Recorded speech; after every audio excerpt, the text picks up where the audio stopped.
We all know what happens when we take a night bus and when the bus is almost arriving at the stage. The night is very silent, everyone trying to move out, bags being offloaded from the bus boot, the hawkers approaching the bus, the driver and also the co-driver trying to help everyone to get out of the bus. And we also know sometimes bad things can happen, especially in those moments. And this is a story about Samuel. Samuel was the bus driver, and in that bus, a woman was found dead. But he said he didn't do anything, and yet he was the only person who was left behind with that woman in the bus. So welcome to our YouTube channel, and here you always find real stories that happens around the world. Don't forget to subscribe, hit the like button, and also share this video. So on 17th March, the year 1994, a bus driver named Samuel had packed his bus full and started the journey. Along the way, passengers were joining the trip because this bus was carrying passengers from stage to stage. In one point, a woman walked in and went straight to the back seat, where she sat quietly and slept. The bus continued the journey all the way to the village, and it was a night bus. Upon arrival, everybody was trying to get out. There was no people left inside the bus except one woman, the same woman who had alighted in one of the stages, was still seated at the back, quiet and sleeping. Samuel, being the driver, and the trip was already had come to an end, he wanted to ensure that everyone was out of the bus so that he could close the doors, lock the bus, park it, and also he goes to his home to meet his family. But on that fateful night, when he was trying to shout to the woman to try and see if she could come out of sleep, the woman never responded. So, according to Samuel, he thought maybe the woman was drunk or exhausted, and maybe she needed a few minutes in order to wake up. So Samuel didn't bother. Standing a distance from her, he just turned back and left from inside the bus towards a shop that was close to that bus. So while he was speaking with friends and colleagues out there, he heard some noise. People were screaming. When he tried to look, people were already entering the bus. He was forced to also go to the bus, but immediately arrived there, the police were called. And when the police came, they tried to interrogate everyone who was within there. They realized that the woman actually was seated at the back of the bus. She had already passed on. Panic occurred. People started screaming. It was chaotic. Samuel, the bus driver, was also in panic mode, not knowing what to do.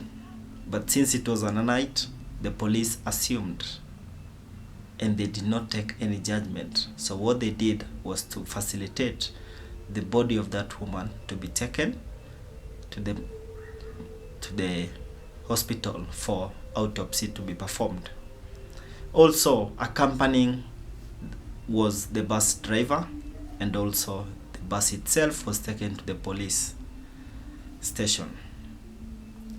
So autopsy was conducted, and it was realized that indeed the woman did not die out of any sickness or addiction, but out of strangulation.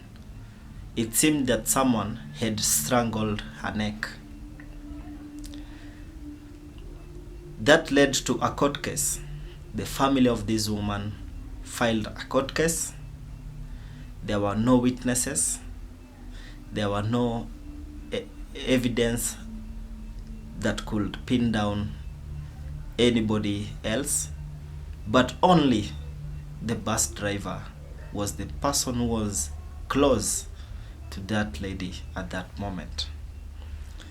So the bus driver had a case to answer.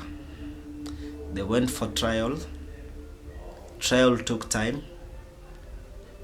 It went year in, year out. Samuel trying to defend himself from his lawyer's side. Also the family of the woman trying to argue the case out that Samuel was the last person with the woman alive. One of the witnesses accounted that indeed, while she was sweeping outside the bus, she could see the bus driver standing closer to that woman. But she didn't mention any words that were being spoken. But she could see through the window that the bus driver was actually trying to communicate with the woman. The bus driver, Samuel, could not defend himself. The only thing that he could mention was that he did not commit the act. But from the family side of the late woman, they argued that Samuel strangled the woman.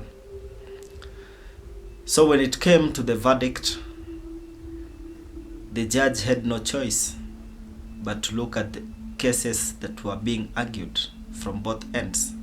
And it was very clear that even though the bus driver might not have committed the act, but through negligence, the moment he realized that there was a passenger at the back of the bus who needed help or who was not feeling well, who could not be able to wake up and live like the rest, the bus driver did not take any initiative. He just assumed, left the bus, and never thought about the passenger who was in the bus. So according to the judge, based on the negligence also, it contributed to the decision that maybe the bus driver in one way had taken part in that bad act.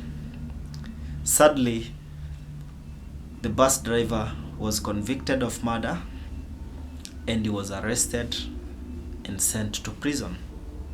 So a reflection to this story, to you watching us today, is that sometimes we might not be the one who are committing a crime. We might not be intentionally trying to do something bad, but out of negligence, we might find ourselves in trouble. Let us be cautious, let us be aware of our surrounding, and always let us keep on praying to God that things work out well as we plan. Thank you for following us through, and we hope that this message through the story will impact positively in your life. Hit the subscribe button and also share this video, and we shall upload 2 more videos this week. So keep locked to our channel. Thank you and bye.